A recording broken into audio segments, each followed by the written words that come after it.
आज हम बात करेंगे science class 7 chapter 10 respiration in organisms के बारे में।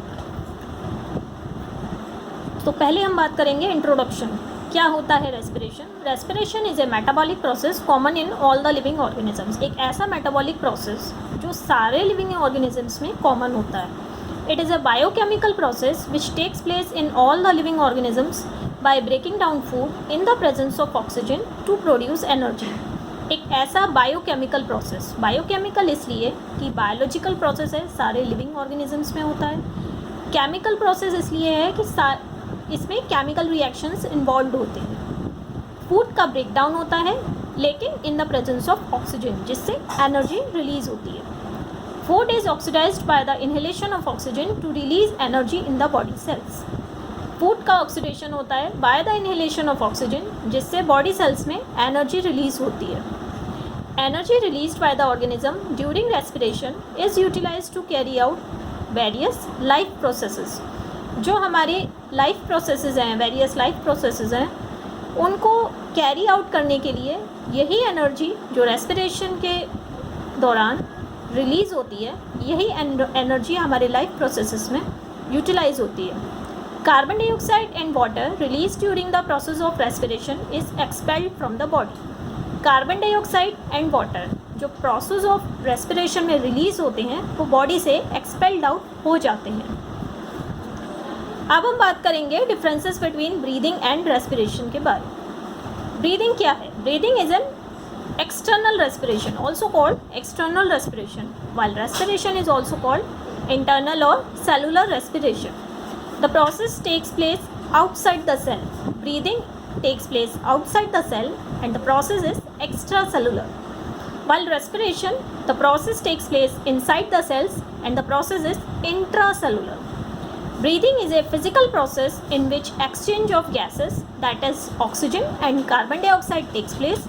While respiration is a chemical process in which food molecules are oxidized to give carbon dioxide and water. Respiration एक chemical process है जिसमें फूड मॉलिक्यूल्स का ऑक्सीडेशन होता है, जिससे carbon dioxide and water release होते हैं। ब्रीदिंग में कोई भी इंजाइम्स का इन्वॉल्वमेंट नहीं होता है, वाइल रेस्पिरेशन में रेस्पिरेटरी इंजाइम्स का इन्वॉल्वमेंट रहता है। ब्रीदिंग में एनर्जी का कंजम्पशन होता है, वाइल रेस्पिरेशन में एनर्जी रिलीज होती है। ब्रीदिंग में जो रेस्पिरेटरी स्ट्रक्चर्स इन्वॉल्व होते हैं that are pharynx, larynx, nose and lungs. While respiration हर एक सेल में होता है एंड सेल ऑर्गेनील्स में भी होता है। फॉर एग्जांपल माइटोकॉन्ड्रिया जो हमारी सेल्स में प्रेजेंट होता है।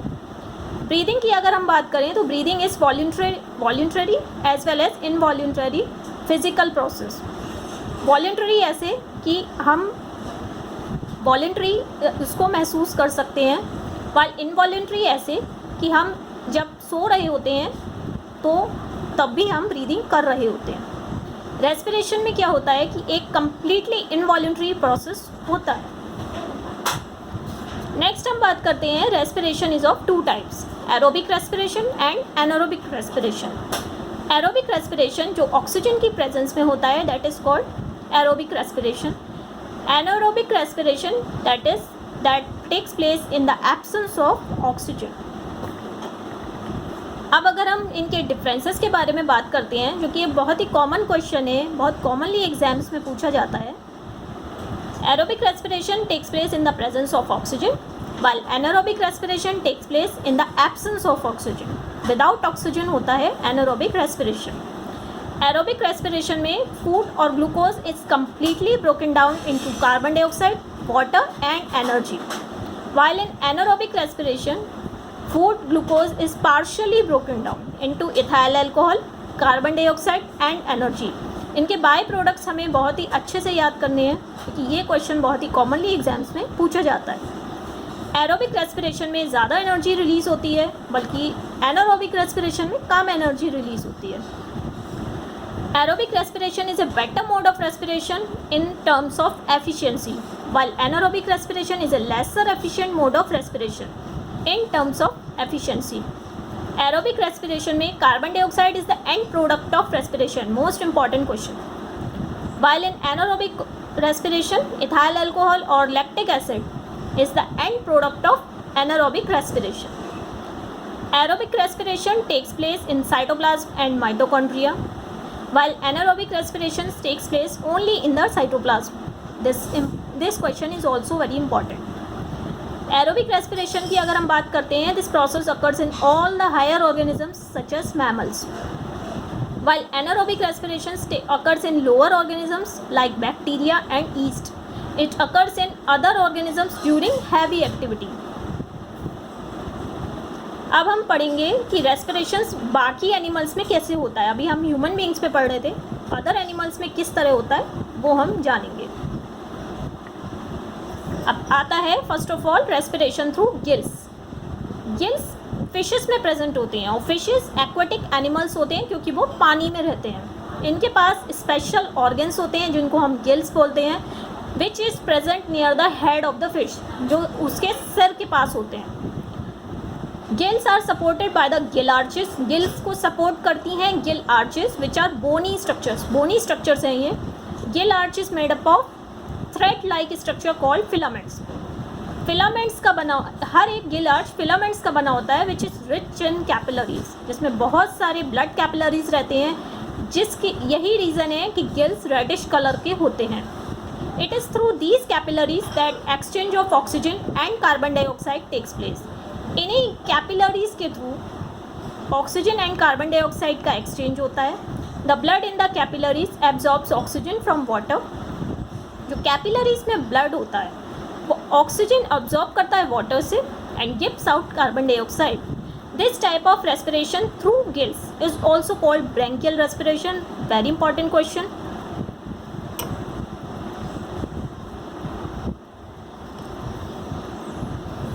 अब आता है रेस्पिरेशन थ्रू स्पाइरकल्स. इंसेक्ट्स जैसे कॉकरोचेस होते हैं, कॉकरोचेस में एयर होल्स होते हैं उनके पूरे बॉडी सरफेस में which are also called as spiracles, जिनको हम स्पाइरकल्स बोलते हैं. There are air tubes present inside the body of this insects called trachea. Outside the body surface में एयर होल्स होते हैं और अंदर एयर ट्यूब्स होते हैं जिनको हम ट्रैकी बोलते हैं. These trachea are further divided into tracheoles, जो फर्दर ट्रैक्यूल्स में डिवाइड हो जाते हैं. It is these tracheoles that allow diffusion of respiratory gases to the cells and tissues. इन्हीं ट्रैक्यूल्स के through respiratory gases that is oxygen and carbon dioxide का diffusion होता है to the cells and tissues. Air enters the body of an insect through spiracles. जो बाहर surface पे holes होते हैं वहाँ से एयर एंटर करती है इंसेक्ट में and reaches to each and every part of the body through trachea. ट्रैकी के थ्रू हर पार्ट में जाती है, उसकी बॉडी के हर पार्ट में रीच करती है and tracheoles. So oxygen is absorbed by the body cells through diffusion and carbon dioxide is sent out through the holes called spiracles. Next आता है respiration through cell membrane. Cell membrane की अगर हम बात करते हैं तो अमीबा जो कि एक यूनिसेलुलर ऑर्गेनिज्म है. Diffusion is the mechanism by which exchange of gases takes place. Diffusion के थ्रू ही एक्सचेंज ऑफ गैसेस पॉसिबल हो पाता है, जो कि सेल मेम्ब्रेन के थ्रू होता है. नेक्स्ट अगर हम बात करें रेस्पिरेशन थ्रू स्किन. स्किन के थ्रू जो रेस्पिरेशन होता है उसको हम क्यूटेनियस रेस्पिरेशन बोलते हैं. अर्थवॉर्म्स इसका मोस्ट कॉमन एग्जाम्पल है. अर्थवॉर्म्स जो कि अपनी स्किन के थ्रू ब्रीथ करते हैं, उनकी स्किन बहुत ही ज़्यादा मॉइस्ट होती है और उसमें बहुत ज़्यादा ब्लड कैपिलरीज रहते हैं. The exchange of carbon dioxide and oxygen occurs between air and blood in the skin. Frogs when they live in water breathe through their skin. जब वो पानी में रहते हैं तो वो अपनी स्किन के थ्रू ब्रीथ करते हैं और जब वो पानी के बाहर आ जाते हैं तो वो लंग्स के थ्रू ब्रीथ करते हैं. नेक्स्ट आता है respiration through lungs. Respiration through lungs is also called as pulmonary respiration. Very important question. Adult frogs, birds, human beings, monkeys, ये कुछ एग्जाम्पल्स हैं जो लंग्स के थ्रू ब्रीथ करते हैं. और इसका अगला पार्ट बहुत ही जल्दी आएगा और इसके लिए हमारे चैनल को लाइक करें, सब्सक्राइब करें. Thank you so much.